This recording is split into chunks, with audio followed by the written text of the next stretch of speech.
FSN Radio. It's all about what's next. Go to financialsurvivalnetwork.com and sign up for your free weekly newsletter. You'll also get 3 free reports. The Financial Survival Network. It's all about what's next. Welcome, and you are listening to the Financial Survival Network. I'm Kerry Lutz. It's April 9th, 2018. Fears of a trade war, fears of a hot war in the Middle East, Israel attacking Syria.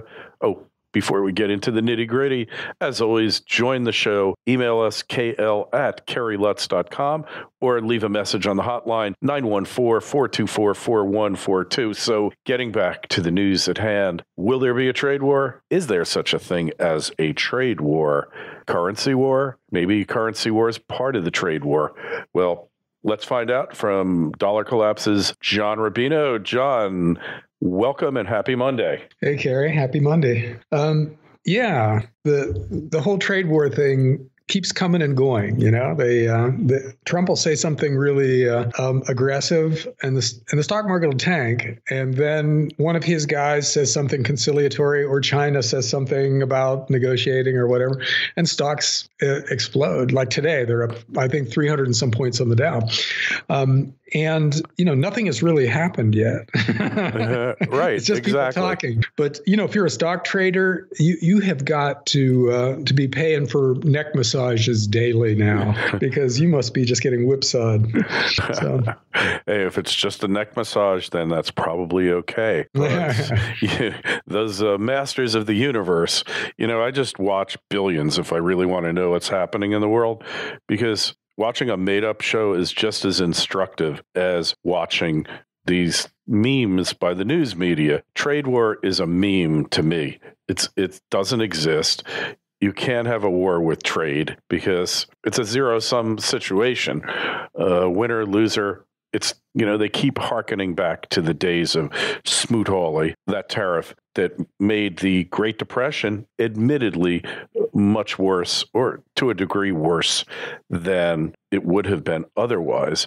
But this is now, the U.S. is a debtor nation. The U.S. Has had these unequal trading relationships with the rest of the world. Not that the U.S. Indulges in free trade by any stretch, because it doesn't. But let's face it, we subsidize the entire world. For what purpose, I've never quite been able to understand. But that's where the real war is.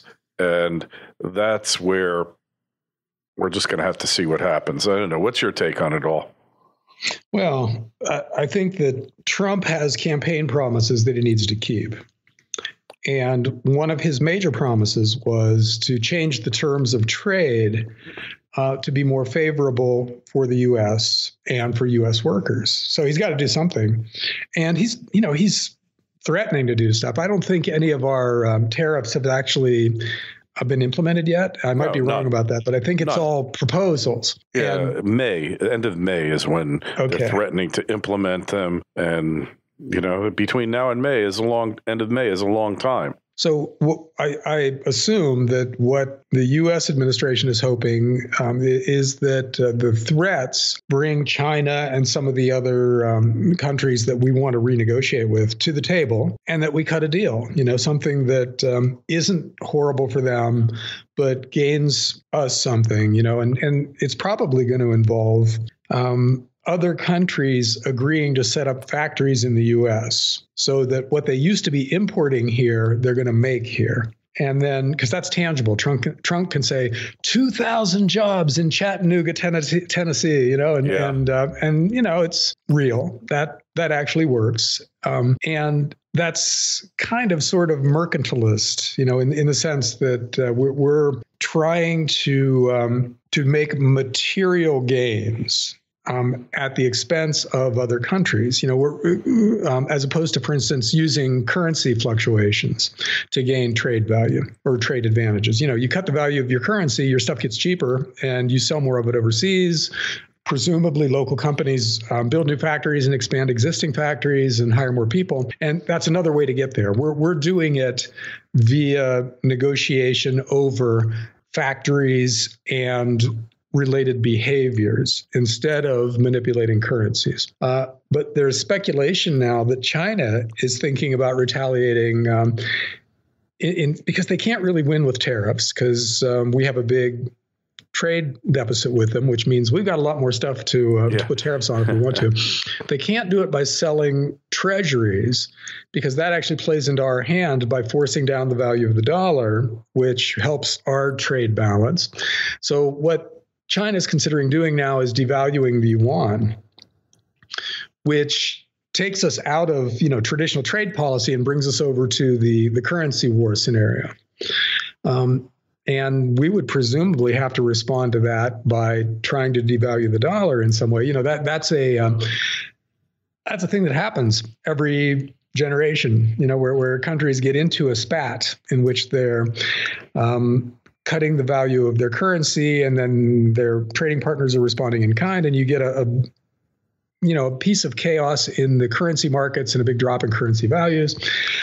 We might do that too. So we don't know where this is going to go. Yeah. I'm sure that Trump and company hope that it's a negotiated settlement, that they sit down at a table, bluster a bit, play to the press a little bit, and then work something out that everybody can live with. That would be the best outcome for the global economy for sure. And I think it's the most likely one because it's in nobody's interest to have a trade war or a blatant currency war. Everybody wants their currency to be a little weaker in this world, but nobody wants to just go out there and do it, explicitly cut the value of their currency.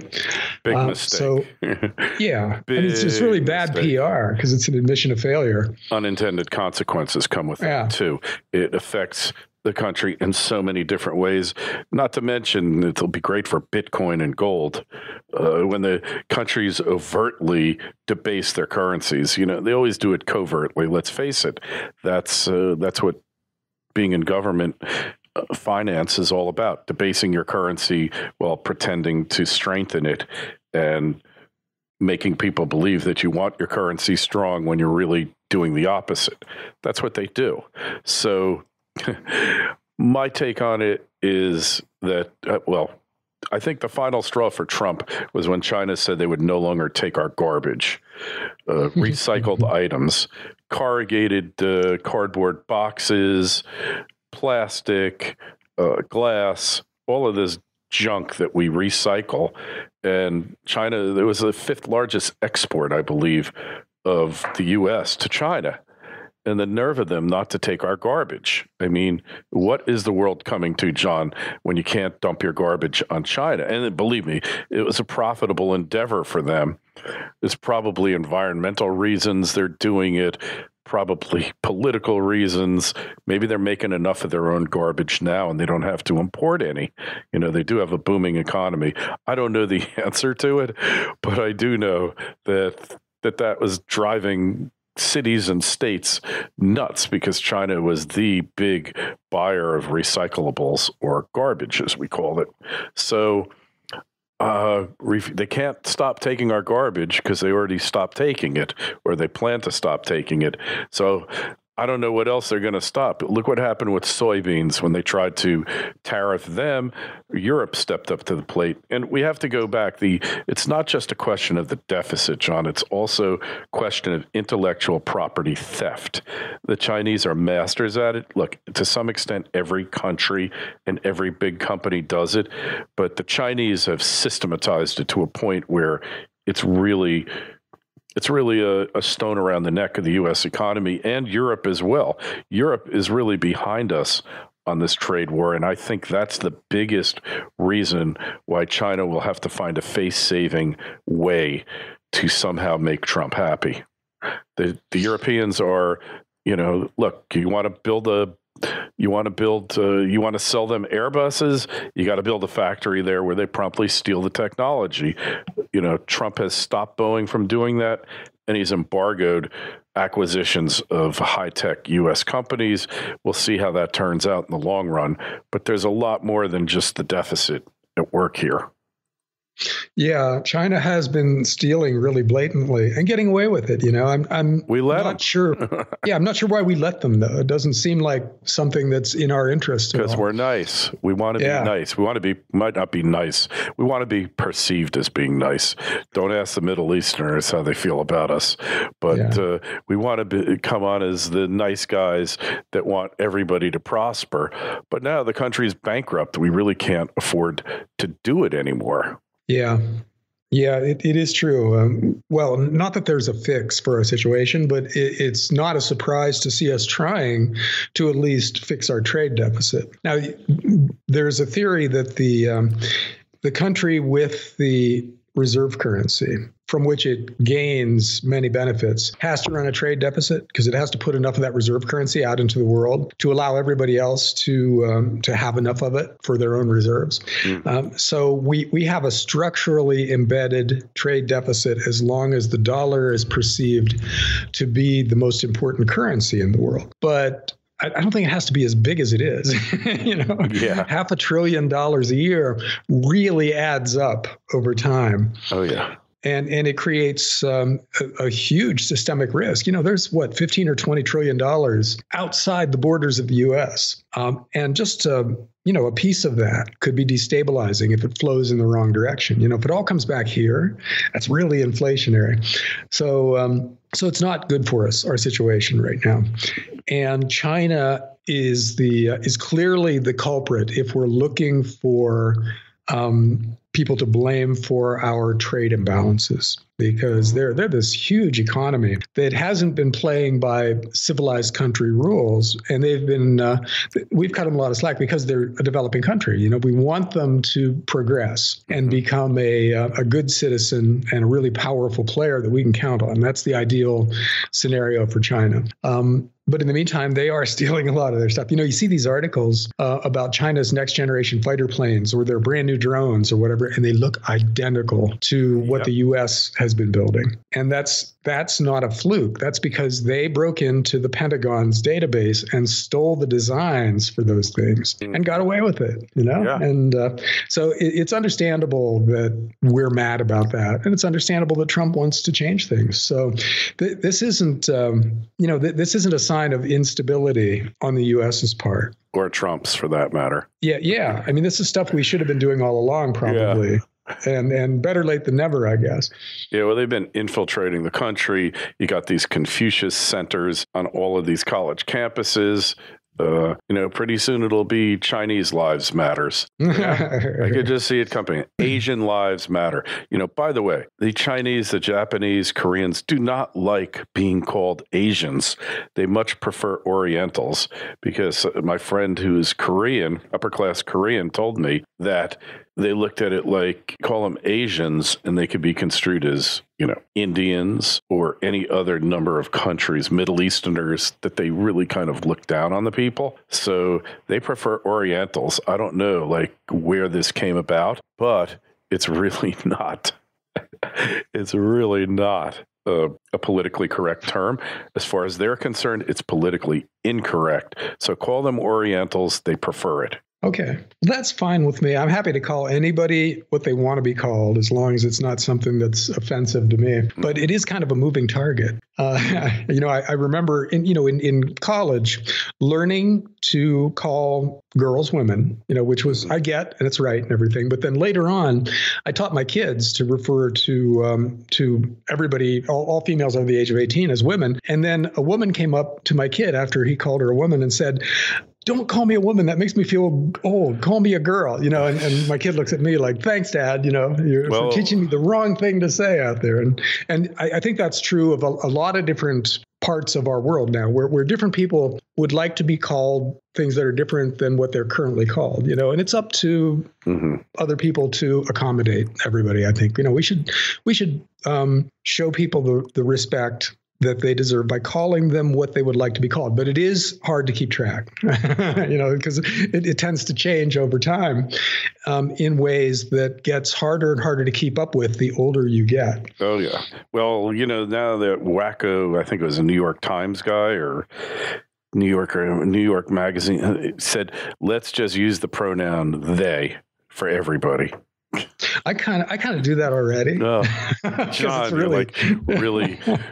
I thought you were a writer. You can't use they properly in your writing, right? I mean, they refers to men, women, trannies, or people of indeterminable sexual orientation. Indeterminate. But he or she is a really clumsy structure, and it still doesn't even work. It doesn't cover everybody, Yeah. So they might not be grammatically correct, but it's so much simpler and shorter that I use it anyhow. I have a better one than that, though. Like I would use the Joe Pesci article. Use is so much better, If it could just get over sounding like an illiterate, use is perfect because you know exactly what you mean, right? Use and utes for younger ones who use utes, and that's fixes the language perfectly.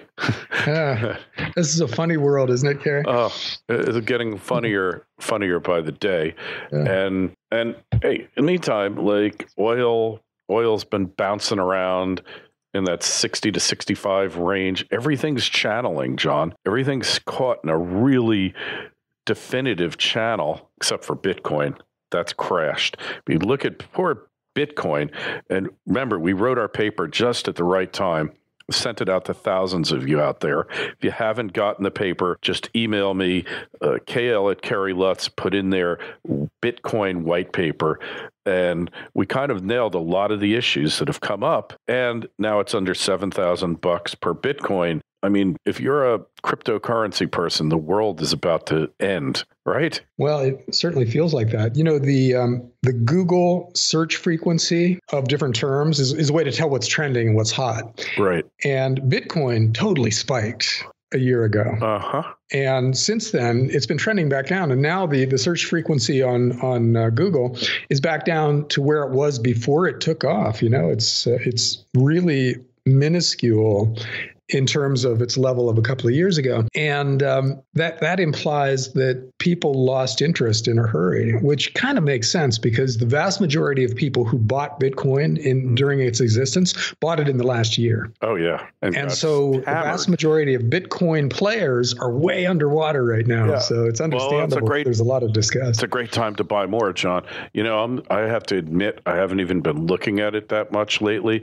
I haven't looked at it in a few days. It's $6,742 a Bitcoin, and the retracement, the whole Elliott wave, Kondratiev wave thing, it's almost perfect. It's like 2/3, right? It's just a little bit more. Yeah, it's right around. It was at 19.4, so it's down 12.7, which is almost perfect 2/3. Well, you kind of have to use technical analysis with Bitcoin because you don't really have a price history that you can count on relative to any fundamental thing. You can't look back and go, okay, Bitcoin's intrinsic value was here and now it's here and therefore its price, there's nothing like that with Bitcoin. No. There's no objective intrinsic value. Oh, it's the street. The street price is the value, Yeah. So it might go to 100,000, but there isn't an indicator that you can look at now and say, well, relative to its this, then it has to do that. There's nothing like that. So yeah,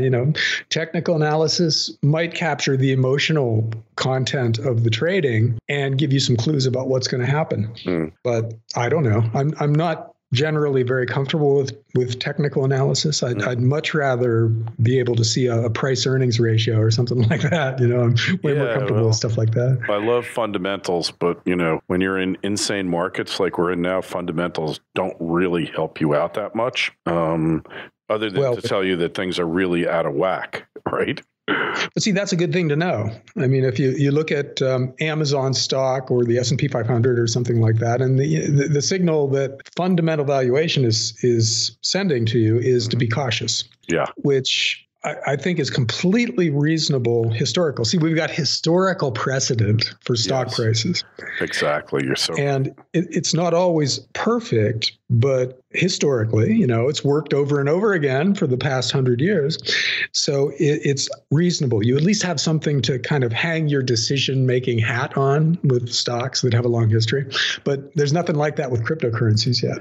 I'll tell you what. You look at that chart, it is so ugly. It is a hideous chart for Bitcoin. Oh, for Bitcoin, yeah. It's terrible, and it's a downward sloping. You can't even call it a wedge. It's not really depends how you cut that. But Kerry, historically, that's when you want to buy. When it is so ugly that no rational person would commit a penny to that thing. A descending wedge. Yeah. Yeah. I know. It's, but you look at it, it is ugly. I mean, it paints a horrible picture. And we knew it was going to happen. We absolutely. I mean, I wrote on December 17th, get out. I know it's going to infinity, but half of infinity should be enough for you, right? Yeah, half of infinity. When is half of infinity not enough? It's just reminds me of this algebra problem one time when there's two companies and they each have an infinite number of salesmen and they're going to have a convention in Shangri-La, and Shangri-La has an infinite number of rooms. How do you get company A's people and company B's people in there? Stick it in this infinite number of rooms. There's enough rooms available. And it was such a dumb answer, man. It's like, maybe you feel really dumb not knowing it. Do you know the answer to that? No. You alternate them. Oh, okay. You alternate them to infinity. So that's my theory here. It's going to infinity. You should have taken your profits when I told you to. Now you think how much more you could buy right now. I mean, that was my mistake perhaps in gold. I never lost any money, but the opportunity cost was enormous in it. So I don't regret it because that's like an insurance premium. It's worth it. But it was a mistake of the market in any event. So this is really one of those times where you have got to be very focused and clear about what you're doing in all markets, whatever you're buying, because you will get killed otherwise, because this is when you have this volatility and uncertainty, John, the pros just are like vultures. They just will suck all the blood and all the life out of your portfolio. It's interesting with Bitcoin how what happened to it happened right after futures contracts started trading. No coinky-dink there, boy. Yep. So there's deliberate, orchestrated takedown. And, we always talk about the news setting the prices in the markets. The really good cycle guys I know say that the markets determine the news, not the other way around. A lot to be said for that, Yeah, I couldn't agree more. Well, I think we'll leave it at that. So we'll be back next Monday. Make sure you check out John's work over at dollarcollapse.com. Sign up for both our newsletters. Contact us. Be part of the show.